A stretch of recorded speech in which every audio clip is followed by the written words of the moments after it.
So Blizzard's patch notes have officially dropped, and I personally do have a problem with some of these, but let's discuss them just a bit. So first is Sombra.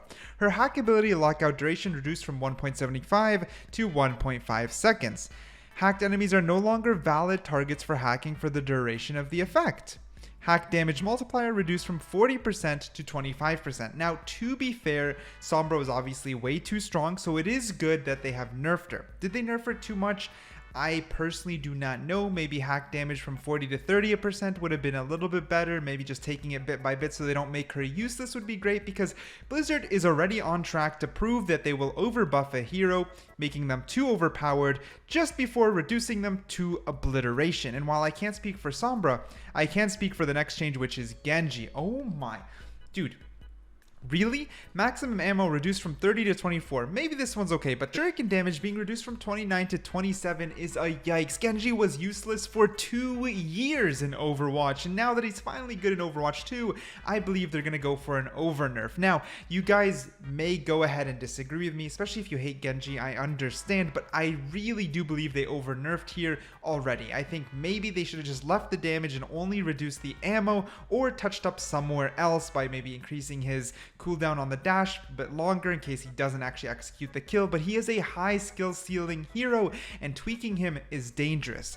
Following this, we have Zarya. Zarya had a decent I mean, actually, it's a pretty see how they nerfed Zarya from 2.5 seconds to 2 seconds on the barrier duration and only 1 second cooldown increase on the barrier. Like, this is minor adjustments that they can then see if it affects Zarya and then move from there. They did Zarya pretty well. D.Va, on top of that, fusion cannon spread increased from 3.5 to 3.75, and the booster impact damage reduced from 25 to 15.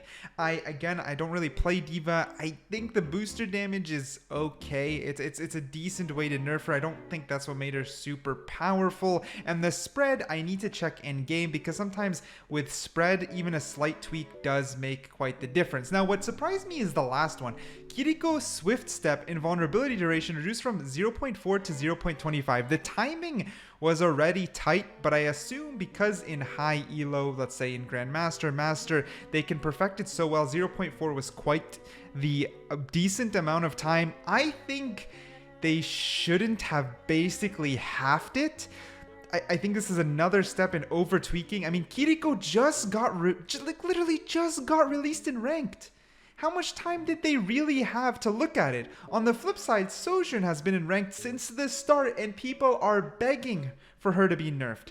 I don't even play her much. I just started. I have a video coming out soon about SOJOURN, and I am surprised how strong she is, even with my potato aim.